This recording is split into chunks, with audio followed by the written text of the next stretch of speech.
Bonjour tout le monde, c'est Maud, on se retrouve pour un nouveau point lecture dans lequel je vais vous parler de 4 livres. Le premier, il s'agit de Damnée, le tome 2 Vertige de Lauren Kate, paru chez Bayer Jeunesse. Le second, il s'agit du Drakkar éternel de Estelle Faye, paru chez Scrinéo. On enchaînera avec Play Death, le jeu de la mort de Patrice Lessina, et c'est de l'autopublication. Et on finira avec Sorcery of Thorn de Margaret Hodgson, paru chez Big Bang.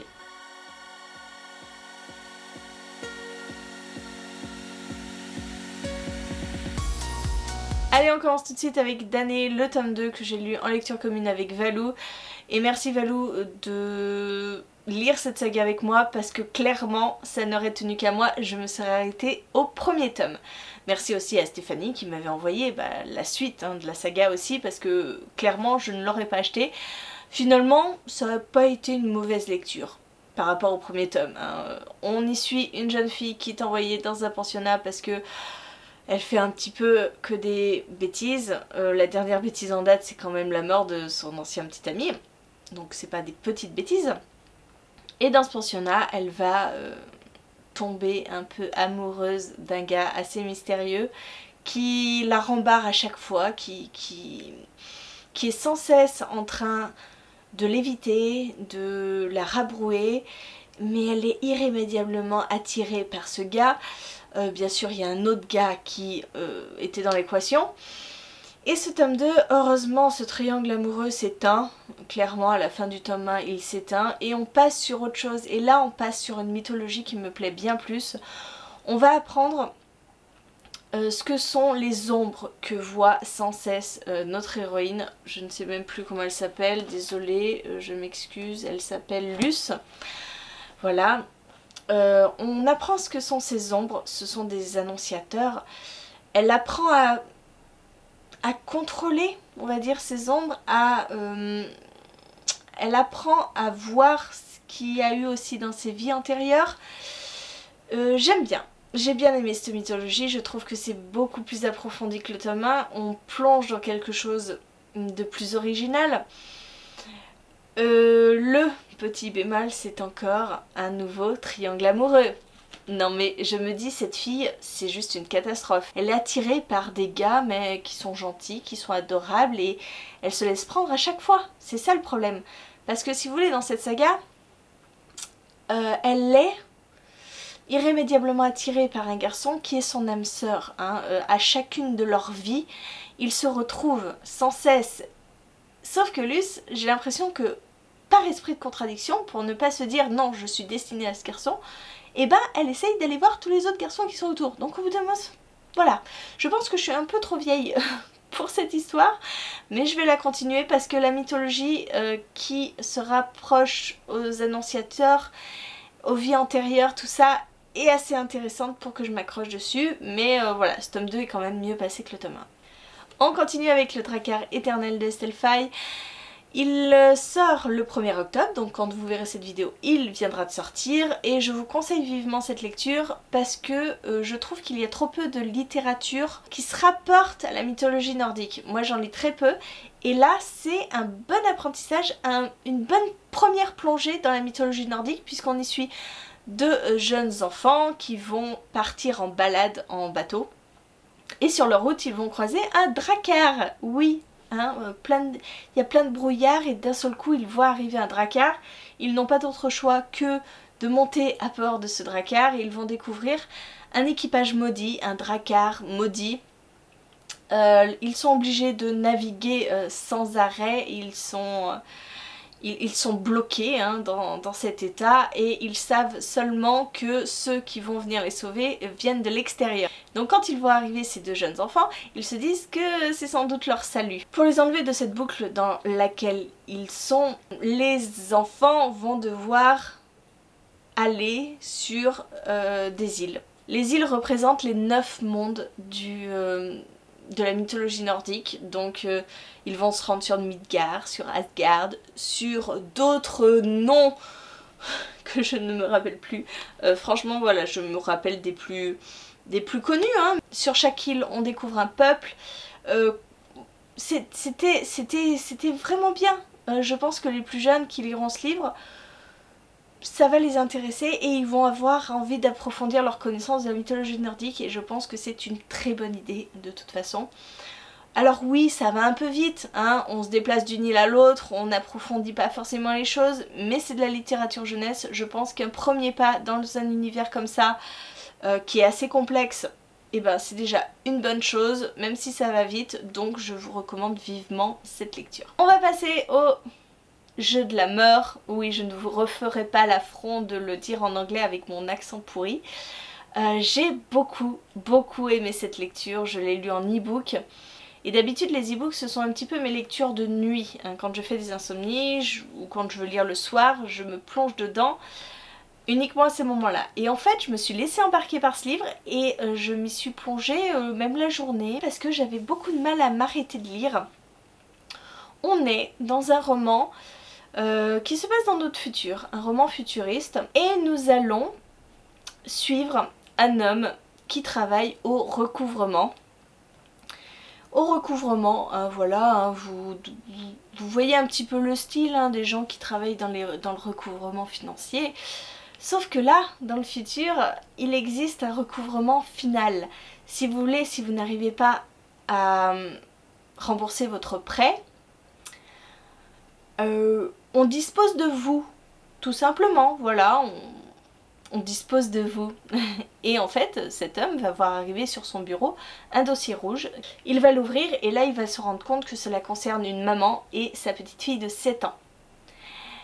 Donc, si vous voulez, s'il instruit ce dossier, il va être responsable de la mort de ces deux personnes, puisqu'on va disposer de leurs organes, on va les vendre pour rembourser le prêt qu'elle a emprunté. La maman, pour sauver sa petite fille qui avait besoin d'une opération. Donc, vous voyez un petit peu déjà le cas moral. Donc cet homme-là va réfléchir et va décider de bouleverser sa vie. Il va effacer ce dossier, il va effacer les autres aussi, hein, les autres dossiers qu'il a en charge. Et il va partir, il va s'enfuir parce qu'il sait très bien que si on l'attrape, il risque de passer un très mauvais moment. Et il va s'enfuir et il va s'inscrire au jeu de la mort. C'est un jeu qui se renouvelle chaque année, où il y a des milliers de participants et ce jeu est passablement horrible puisque vous subissez des épreuves où à chaque moment vous pouvez mourir. Donc on va suivre cet homme-ci dans le jeu de la mort, on va suivre d'autres candidats, il y en a pas mal d'autres, mais ne vous attachez absolument à aucun candidat puisqu'à tout moment ils peuvent mourir, voilà. Donc c'était hyper haletant, c'était une histoire très bien construite puisqu'il n'y a pas que ça. Là je vous ai fait un résumé assez succinct, assez simple finalement, mais il y a plein de petites histoires qui gravitent autour et qui vont être résolues dans leur globalité. C'était vraiment très sympa, j'ai beaucoup aimé.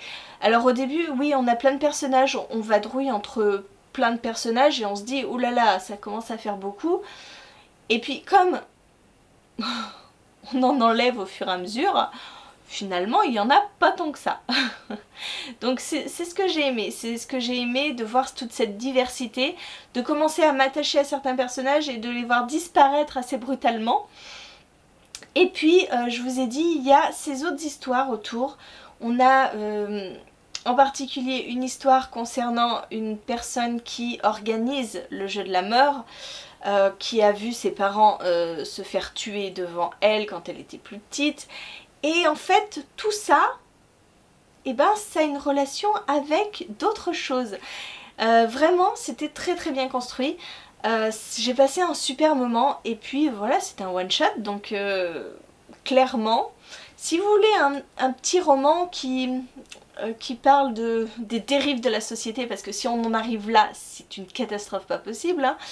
Des dérives de la société, une dystopie comme ça, avec un petit côté Hunger Game, hein. Voilà, j'hésite pas à le comparer à Hunger Game parce qu'on est vraiment dans un jeu hyper violent où tous les coups sont permis, mais pas avec seulement 24 personnes, non, il y a des milliers, je crois qu'au début ils sont 4000 et quelques, donc c'est un truc de fou ce jeu. Et avec des épreuves, voilà, on les suit au fur et à mesure dans leurs épreuves, mais au-delà aussi. Et c'est ce que j'ai aimé on n'est pas dans un cloisonnement où on reste simplement sur le jeu, on part ailleurs et il y a d'autres histoires à côté. Je pense que vous l'avez compris, je vous l'ai déjà dit, mais j'ai vraiment adoré ce livre. Je vous le recommande parce que c'est de l'auto-édition et c'était un très très bon moment de lecture. Et on termine par Sorcery of Thorns. Et quand je parle de bon moment de lecture, ici je parle d'une tuerie absolue. C'est un énorme coup de cœur. Ça va bientôt faire 4 jours que je l'ai terminé et il me hante encore. C'est ce genre de livre où quand vous le finissez, vous vous sentez complètement vide. Vous avez l'impression de perdre une petite partie de vous. Vous aviez tellement envie de rester dans l'univers, vous aviez tellement envie de continuer à suivre les personnages que vous vous sentez complètement vidé. La dernière fois que ça m'a fait ça, c'était pour le Prieuré de l'Oranger. Et voilà, on recommence 7 ou 8 mois plus tard avec Sorcery of Thorns. Donc un grand merci à Big Bang pour l'envoi de ce livre parce que c'est un énorme coup de cœur et je pense que c'est une de mes plus belles lectures de 2020. Rien que ça. Ça parle de quoi? Oui, parce qu'il faut quand même que je vous en parle un petit peu. Nous allons suivre Elisabeth qui est une jeune femme qui a grandi au milieu des livres. Elle a été déposée quand elle était petite, bébé, sur le pas de la porte d'une bibliothèque. Elle a été recueillie et elle a grandi au milieu des livres et elle se destine tout naturellement à devenir une gardienne. Alors, c'est pas une bibliothèque comme nous on les connaît. On est dans un monde de fantasy et les bibliothèques accueillent des livres, des grimoires qui sont passablement assez dangereux. Hein. Les grimoires sont tous animés. Hein, et voilà, c'est pas un simple livre que vous feuilletez. Les grimoires peuvent vous bouffer, hein, par exemple. Alors, on les classe de 1 à 10, 10 étant les plus dangereux. Et dans la crypte de sa bibliothèque, ils vont accueillir un grimoire qui est noté 8, le livre des yeux. Elle va participer pour la première fois à son arrivage et malheureusement il va se produire un événement. Ce grimoire va se libérer et se transformer en maléfique puisque quand un grimoire se libère, il se transforme en énorme monstre horrible, dégueulasse qui a envie de tout détruire. Et ce maléfique va tuer la directrice de la bibliothèque où Elisabeth est. Et c'est Elisabeth qui va détruire ce maléfique. Sauf que elle va être condamnée, on va dire. On va la suspecter d'avoir libéré le maléfique et on va l'envoyer au magistérium pour qu'ils règlent leur compte avec elle. Puisque le magistérium, ce sont les sorciers, ceux qui utilisent la magie des grimoires, et il est inacceptable de détruire un grimoire. Voilà, ça porte préjudice aux sorciers. Voilà, ça c'est l'histoire de base. C'est un one-shot. En fantasy, c'est quand même assez rare. Et c'est quand même hyper rare que je vous dise que j'ai eu un coup de cœur sur un one-shot en fantasy. Parce que un univers de fantasy, pour moi, il faut qu'il soit hyper développé. Et il faut que j'aie vraiment mon content d'histoire et de personnages. Et j'ai tout eu là-dedans. J'ai adoré l'univers, j'ai adoré voir ces livres se transformer, avoir une âme, parler, évoluer au gré des aventures de Elisabeth. J'ai adoré les personnages parce que Elisabeth, elle se laisse pas marcher dessus. Elle est badass quand même si certains pensent qu'elle est assez naïve. Moi je l'ai trouvée extrêmement réfléchie et extrêmement clairvoyante dans cette histoire.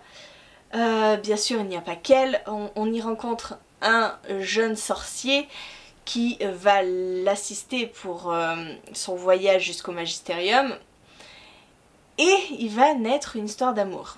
Alors en 4e de couverture, j'avais vu une histoire d'amour passionnée. Et là, je me suis dit, au bout de 200 pages, mais il n'y a pas d'histoire d'amour. Et si, elle est là. Mais elle est tellement douce, elle est tellement naturelle que ça fait un bien fou. Oh, je vous jure, d'habitude, ça se jette l'un sur l'autre, ça s'embrasse. Et là, non, c'est les sentiments qui se développent, ils apprennent à se connaître. Ça va pas trop vite. C'est la bonne vitesse, c'est parfait, c'est parfait. J'ai adoré J'ai adoré cette romance.